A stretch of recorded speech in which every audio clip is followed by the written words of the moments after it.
And we are live. Proactive people don't wait for a storm. They build the roof, plant the garden, and dig the well before the clouds appear. Evening, everybody. Welcome back to Grumpy Acres.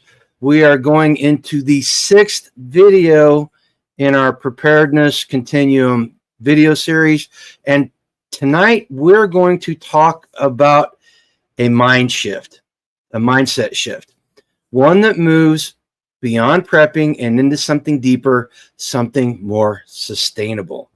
Tonight, we're going to talk about the proactive power of homesteading and why it's not just another step on the preparedness journey, and it very well may be the destination itself. Guys, welcome. I'm going to say hi to everybody in the chat. We got Gregory in here. We got Hippocrates Garden. Hey, listen, anybody else that comes into chat, remember, if you're on YouTube, go from top chat into live chat so that you can see all the comments. And before we go on, I want to ask, if you're new to the channel, watch the whole video. And if you like the video, go ahead and hit the subscribe button and come join us on this journey towards a life done free. We talk about homesteading, preparedness, all the moving parts that take us on this Liberty tour. And we'd really like you to join us. All right. Now, before we get started, let's talk about how far we've gone on this journey up the continuum so far.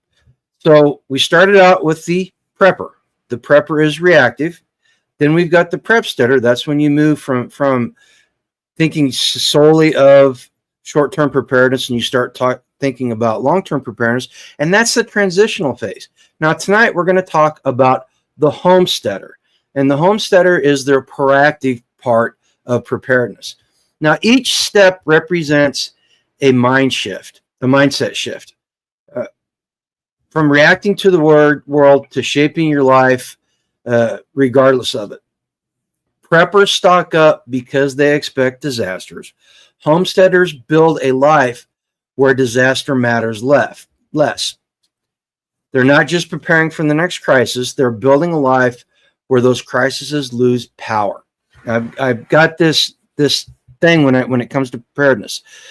If you plan for the little stuff, then when the big stuff rolls around, it's not that important. Seriously, it kind of takes care of itself, and that's what this mindset shift is, going from the prep starter phase to the homesteader phase. All right, now let's see what makes the homesteader proactive. What sets them apart from the other two? Let's break it down. First thing, systems over stockpiles. Preppers ask, do I have enough supplies to last through the crisis? Where homesteaders ask, how do I feed my family every season, crisis or not? Gardens that produce year-round, chickens laying fresh eggs, not freeze-dried in cartons, compost piles, recycling nutrients. No need to go buy Miracle Grow or anything else from the big box store. The second thing is skills replace convenience. Homesteaders build real skill sets that make a fragile system optional.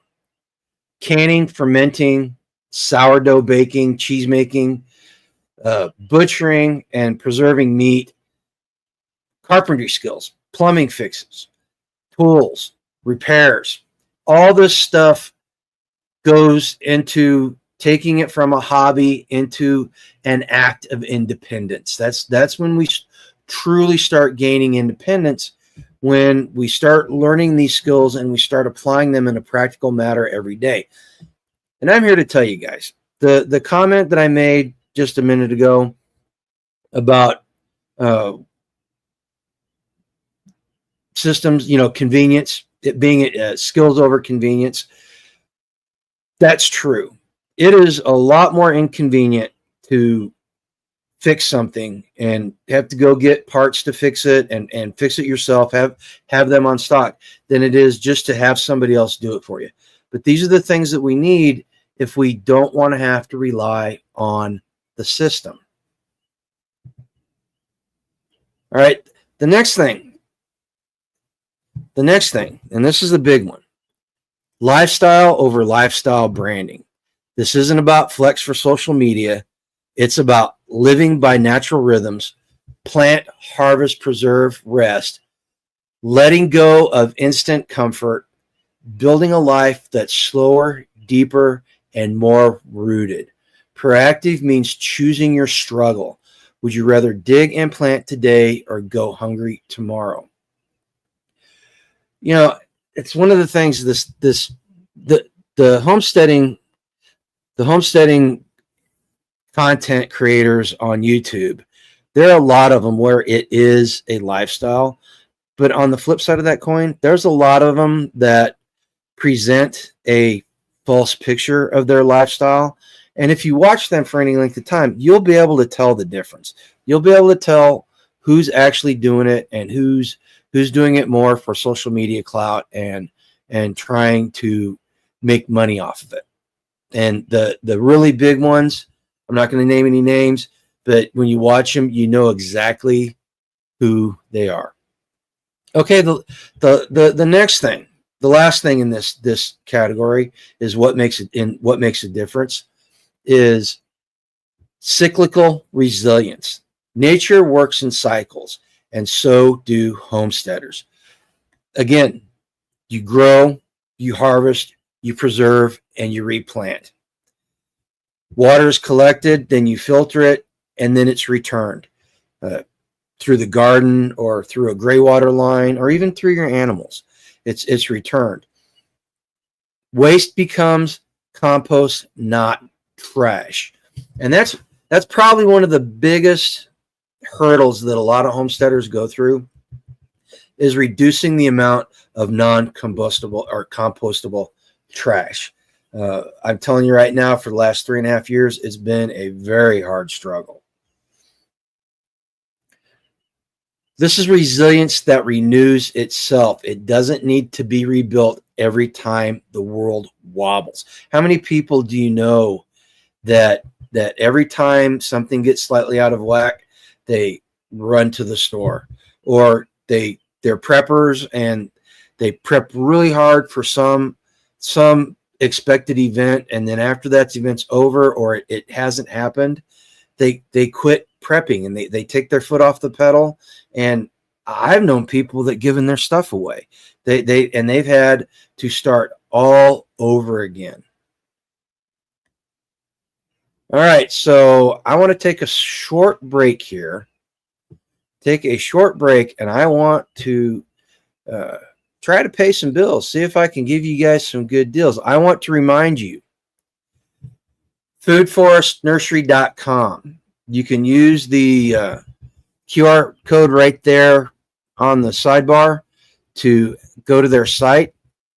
I want to remind you, they have a 30% off sale right now, up to $499. If you purchase over $250, you get free shipping. And if you purchase over $500, you get 40% off.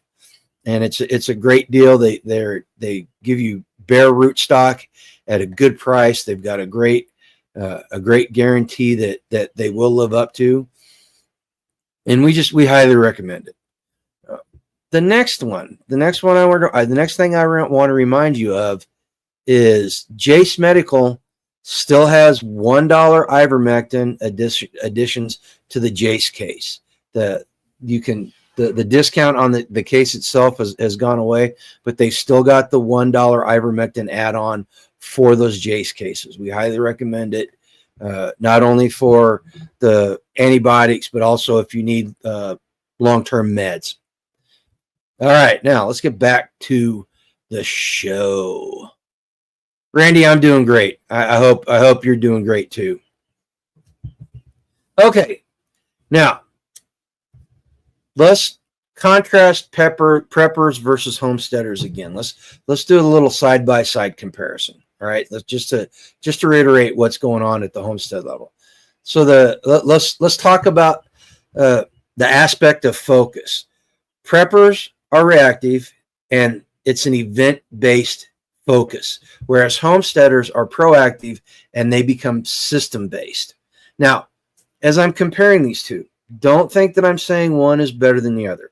It's all on the same continuum, and you progress up that continuum as far as you can. The aspect of mindset. Prepping, being reactive, is very defensive. You're looking to defend against and insulate yourself against a event or emergency that you see coming. Whereas homesteaders on the proactive side of that become creative in the way they approach problems, and it's a more strategic mindset. Okay, and then time frame, the time frame aspect of it all. I've said it before. Prepping is a short-term solution to what could be a long-term problem, and when you become a homesteader, you start focusing on that long-term continuity, right? And then the aspect of behavior. Think about it. When you're in your prepper phase, it's store, wait, and react. It's the whole idea of a bug out and a bug out bag is you're reacting to something. Whereas when you become a homesteader, your behavior is more. You know what? It's kind of the concept behind permaculture. You build it, you grow it, and then you adapt it, and that's the way your behavior becomes. The aspect of output. The output of all your actions in the prepper phase are stockpiling goods, where in the output from the homesteader phase is self-renewing systems. You're trying to get something that continually renews itself. And like I said at the beginning of the section, it's not about who is better or which is better. It's about asking, what future are you building? At the end of it, that I guess that would be the real driving force behind moving up the preparedness continuum from prepper to prepsteader to homesteader is what kind of future are you trying to build? All right, now, listen, I'm really pumping homesteading up. I really am. But let's be real. There's challenges. There's a lot of challenges. And they can become overwhelming at times. It's not easy. And here's some of the challenges that you will face. These aren't you might face them if you become a homesteader. You will face these challenges. Time and energy. It is a daily affair. Anybody that has a farm or a homestead can tell you that there are tasks that need to be done every single day, whether it's taking care of the garden, feeding the animals and taking care of their well-being, repairing something. There's always something to be done. The next one, and this is a big one. This is the one that holds a lot of people back, and that's startup costs. From the money it costs to actually buy a plot of land to the tools it takes to fix up that land, the property, the buildings on the land, fencing, animals, equipment, it all adds up. And some people just financially cannot do it, and that's okay. It is okay. Knowledge gaps. Ooh, man, I'll tell you what.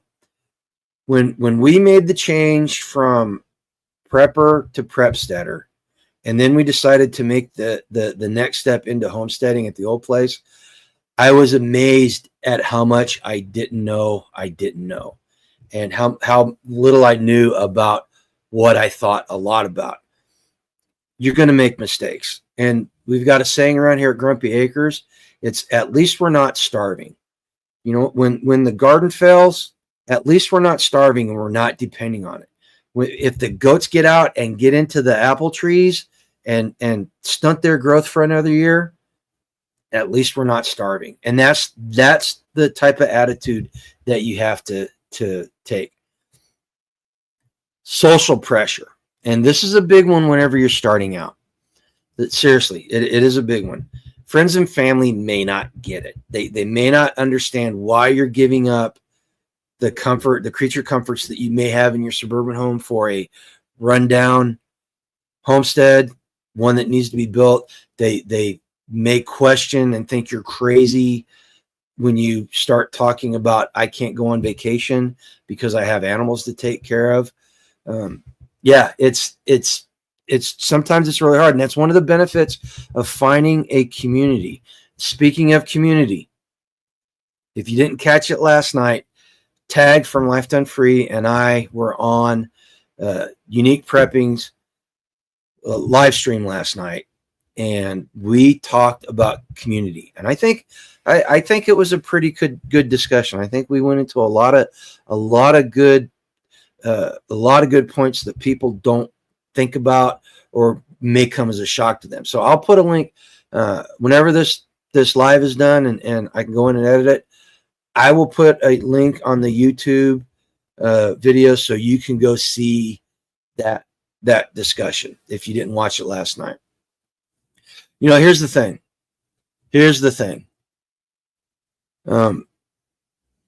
Ask any homesteader, is it worth it? Gregory said,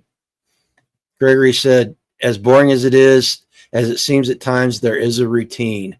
Yes. And Gregory, is it worth it? At the end of the day, is it all worth it? That's the big question.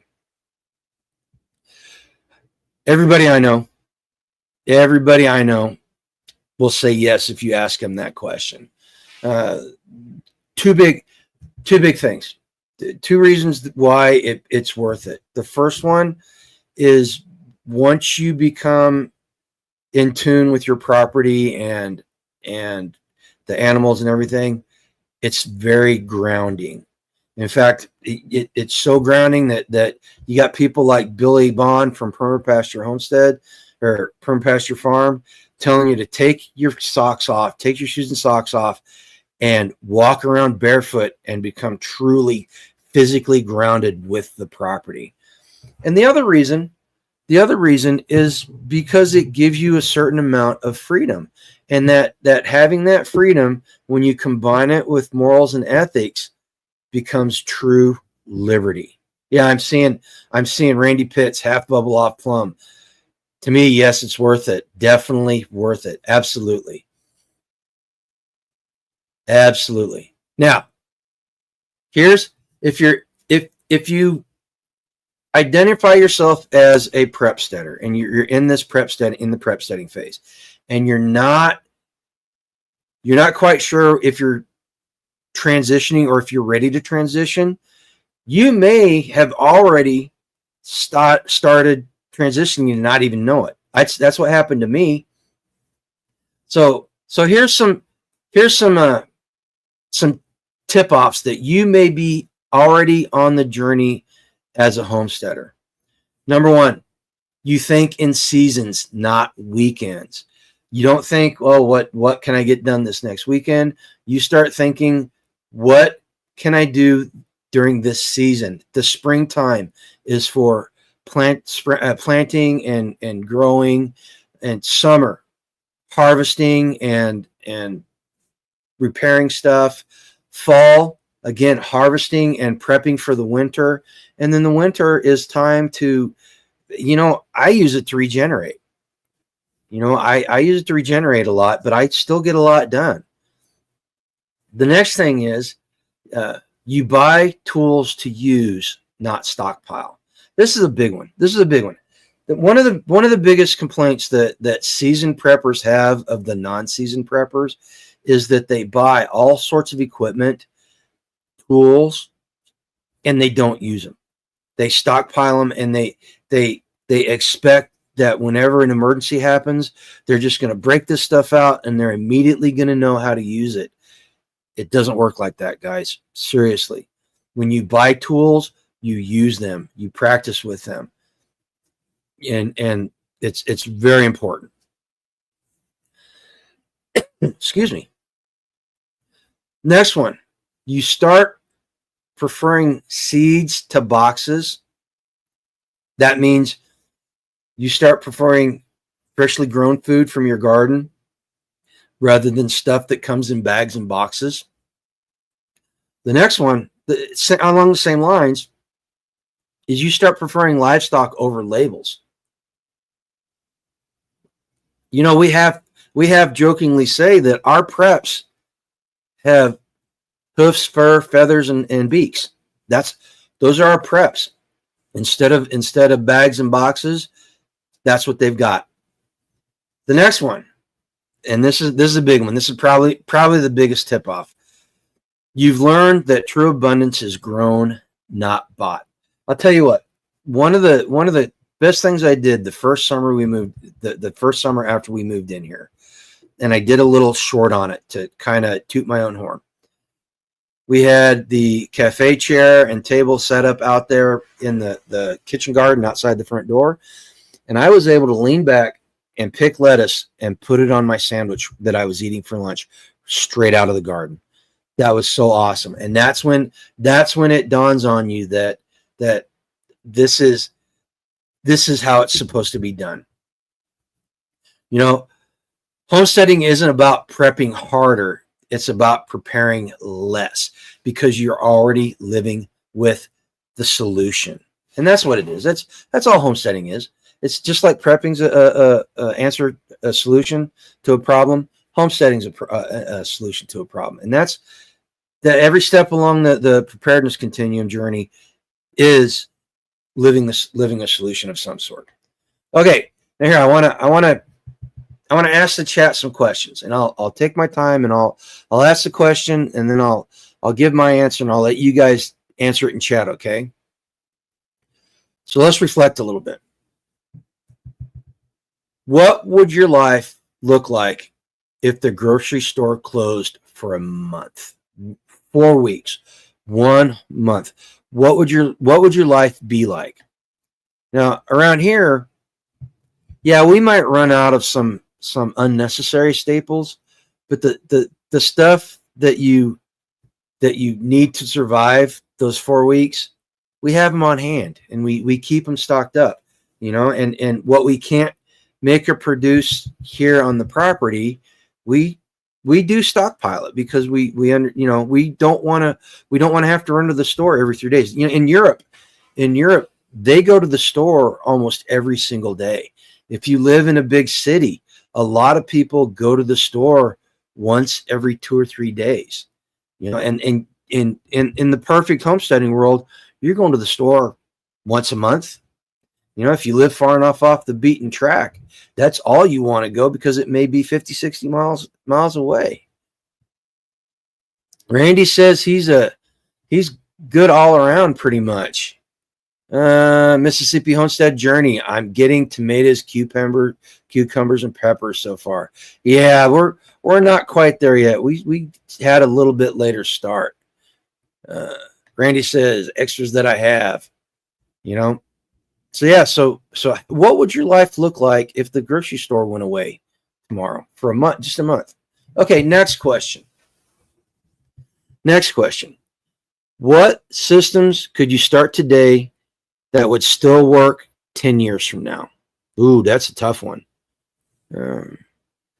What systems could you start today that would still work 10 years from now? Well, I'll tell you what, plant a tree. Plant a tree. That is a system that will provide food for decades. Start raising chickens. Start raising chickens and learn how to hatch eggs. There's a system that will work for 10 years. There's a lot of things that you can do, but what on your property, what could you do today, or what are you doing today? Let's just change it to that. What are you doing today that is still going to be beneficial in 10 years? You know, I did that video of the food forest gardens, or the food forest guilds I made. You know, in 10 years, those are going to be producing food that all I'm going to have to do is harvest it. I'm not even going to have to take care of it because it's all going to be self-sustaining. Oh, HG says solar, rain harvesting, earthworks, stun style orcharding. Yep. I need to do some more reading on that stun style. That sounds very interesting. But yeah, the Creighton swells for rainwater harvesting to hydrate your land. Half Bubble says fruit tree guild trios in process still need to add nitrogen fixers here and there. Yep, you can always tweak them. Mississippi Homestead, solar and fruit trees, fruit, animal husbandry, and perennial plants. Yeah. See, are you guys seeing a common thread here? A common thread in the answers? It's not rocket science. Seriously, it's not rocket science. All you need is the time, space, and energy. Okay. Now this is this is a strange question. This is going to sound really strange. What skills would make your household less fragile in a crisis? Does that make sense to everybody? What skill do you not have that if you learned it in the next week, 4 weeks, 6, 8 weeks, 8 weeks, what skill would harden your household, would inoculate your household from some sort of problem? My big one, I've got the parts. I've got some of the parts, most of the parts for a solar system, but for the life of me, I still haven't been able to wrap my head around the whole architecture and the theory behind it, and being able to do it by myself. Gregory says butchering. If he learned butchering, he would become much better off. If you live near one of the big three festivals, the Midwest Preparedness or Kentucky Sustainable Living or Living Free in Tennessee, they're always giving butchering classes, and a lot of the smaller ones. The Back to the Land Festival there in Tennessee does it. It's a great skill to learn. And the cool thing about butchering is the more you do it, the better you become. Well, it's like any skill, really, but it's really noticeable whenever you do this. Okay, here's the big one. This is the test. Do you consume more than you produce, or is it the other way around? So I'm going to be completely honest. We had to start over, and we are consuming way more than we are producing right now. And it's really, it goes back to the mindset thing, because we were starting to produce more on the land than we were consuming, and it all changed. And you got to have the right mindset to be able to start over. Yeah, Gregory says he could do more learning for anything bigger than a chicken or a rabbit. Here's the deal, HG. If you know how to butcher a rabbit, you know how to butcher all the bigger animals, because the muscle groups in the mammals are pretty much the same. It's just a matter of scale and equipment. Randy on who's that? Both Randy and Mississippi both say they consume more. I think a lot of people will say that right now they're consuming more. HG says he was producing more, even when he was in the suburb, but the move and family obligations set that back. Yep, it'll do it. You just gotta keep your head up and don't let it get inside it, and do the thing. Half Bubble Off Plum, who by the way has one of the best monikers on the YouTubes, definitely consuming more than producing, but still in the process of transition from city home to family homestead. Yep. And you'll find out as time goes on, it becomes less and less and less. Okay, here's the last question. What part of homesteading excites you the most, and what's holding you back? So what about home? If you're doing it, excites you the most, or if you're not doing it, you think excites you the most, and what's holding you back? For me, what excites me about homesteading is being able to get that production going and having that connection with the land. Our our animal system is out of whack right now. We've got way too many animals, and we need to get it back into balance. We are fixing the property and making it more productive. It's been a very slow process, but we're doing it, and that's what excites me. HG says healthy soil creation and family obligations excites him. Yeah, you know what? I could see the whole family thing. You know, I think it's super cool that the trees I planted 2 years ago, the trees I planted 2 years ago are going to provide things for my children if they decide to keep this property after I'm gone. That's cool. That's a great thing. Randy loves growing his own food. What's holding him back is he's by himself. Family wants nothing to do with it. Well, you know, Randy, all you can do is gently show them what you're doing. And, you know, you don't want to browbeat anybody, but hopefully they'll come along. You know, one of the best things that happened this spring was we got my grandson a raised garden, and he loves it. And what's even cooler is my son and daughter-in-law, and my son never had any interest in gardening whatsoever, is loving doing the garden in his suburban lot with his son, which is awesome. HG says family's a hindrance too.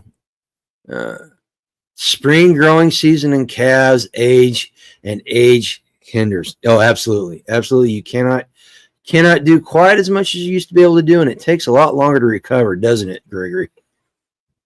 It's really weird being the same age as old people. Okay, so here's my closing thoughts. We're reaching the end here, and I appreciate you guys being here. Here's my closing thoughts. Homesteading is not about fear, it's about freedom. And it's not just independence from systems, it's returning to a life that makes sense physically, spiritually, and communally. And somebody up above made a point about the spirituality of it all. You know, if you're a Christian, becoming a homesteader, I'm telling you right now, will bring you closer to your faith. And I hope it works that way for people of other faiths. But it does. And physically, you will become healthier. You know, I had two doctors in the last 10 years have told me that I should be dead because of health issues, but I'm not. And it's all because of homesteading. I call it farm fit is what I like calling it. And again, I'm gonna repeat what I said at the beginning. Proactive people don't wait for a storm. They build a roof, they plant the garden, they dig the well before the clouds appear. And I guess the final question you need to ask yourself is, do you see storm clouds on the horizon? And if you do, what are you doing about it? So let's stop reacting and let's start reclaiming what life is supposed to be like, what our forefathers lived, or how our forefathers lived, and all the knowledge and skills they had.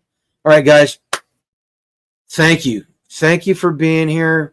I love this. You know, the three phases of the preparedness continuum. Oh, wait a second. You know what? I forgot to tell you guys. I think I may have mentioned this before. There's not three phases. There's actually a fourth secret phase. There's one that we haven't talked about that I'm going to talk about next time when we meet on the Preparedness Homestead Prepping Homestead Continuum. I'm going to tell you about this fourth phase, and once I found out about it, and once I started delving into it, I love it. This is what this striving to get to this fourth phase on the continuum is what keeps me going, seriously. So if you want it, if you are new to the channel, make sure that you subscribe so you get notification when that video is coming out, when we're going to do that live stream, which is going to be in 2 weeks. If you're already a subscriber, don't forget to hit that like button. I want to hear comments down below. I want you guys to let me know what you think about this. Comment on what I said. Add something. Share your experiences with not only us here at Grumpy Acres, but anybody that reads the comments. If you want to help the channel, go hit those affiliate links in the description below. Don't forget about that great sale at fruitforestnursery.com. You can find other things down there to help you be more food independent and modernly self-reliant. Like I always say, when your head hits the pillow tonight, have the knowledge that you did something today that's made your life better than when you woke up. And when you wake up in the morning, take that knowledge and go pursue a life done free. All right, guys, take care.